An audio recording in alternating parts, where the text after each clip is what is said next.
আসসালামু আলাইকুম বন্ধুরা, শোল মাছের শুটকি রান্না করব কাঁঠালের বিচি দিয়ে। প্রথমে তেল গরম করতে দিয়ে দিয়েছি।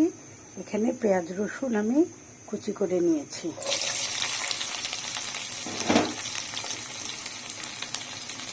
এখন পেঁয়াজ রসুনটাকে ভালো করে একটু নেড়ে চেড়ে ভেজে নেব।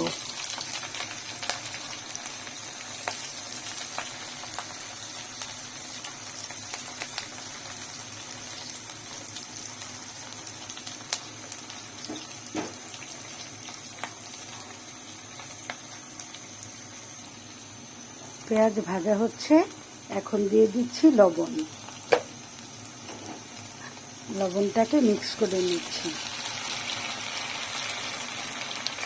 এর সাথে দিয়ে দিচ্ছি দুটো তেজপাতা আর একটু গরম মশলা, মানে দারুচিনি। এখন ভালো করে তেলের সাথে ভেজে নিচ্ছি।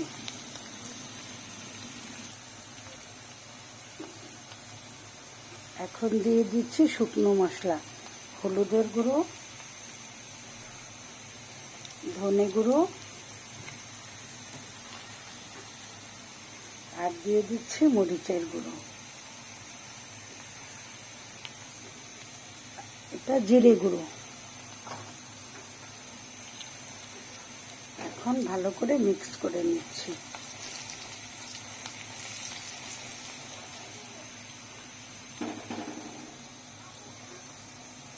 অল্প একটু পানি দিয়ে দিচ্ছি।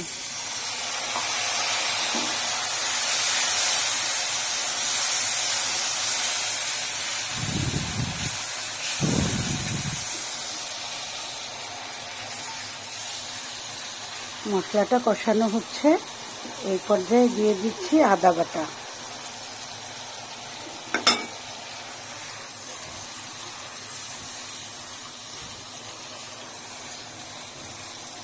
আদা বাটাটাকেও ভালো করে মিশিয়ে নিচ্ছি।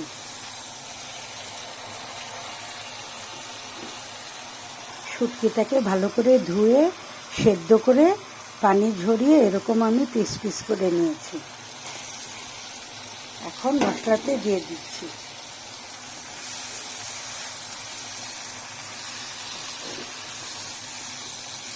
এখন মশলার সাথে ভালো করে শুটকিটাকে কষিয়ে নিচ্ছি।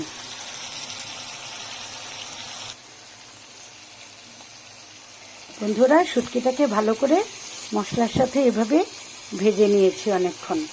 একটু ঝোল দিয়েছিলাম, সেটাও শুকিয়ে গেছে। এখন কাঁঠালের বিচিগুলিকে আমি একটু সেদ্ধ করে নিয়েছিলাম যাতে কষটা না থাকে। এখন ভালো করে শুটকির সঙ্গে মিশিয়ে নিচ্ছি। এভাবে আরো কতক্ষণ ভেজে নেব।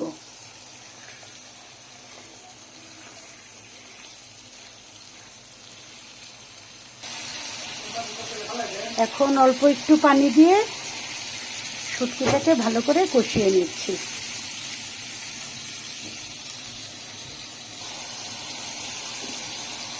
কষানো হচ্ছে, এই পর্যায়ে একটু ভালো করে ঢেকে দিচ্ছি। ঢেকে কিছুক্ষণ রান্না করব।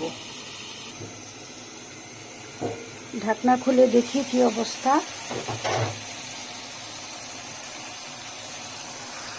এই তো আমার শুটকিটা কষানো হয়ে গেছে।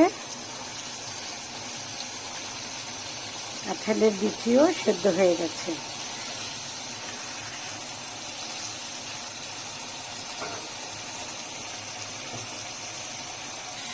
কাঁঠালের এই সিজনে এই তরকারিটা খেতে খুবই মজা হয়। এই তো হয়ে গেল আমার মজাদার শুটকি কাঁঠালের বিচি দিয়ে। যারা যারা ভিডিওটা দেখেছো তাদের সবাইকে অনেক অনেক ধন্যবাদ। আল্লাহ হাফেজ। আসসালামু আলাইকুম।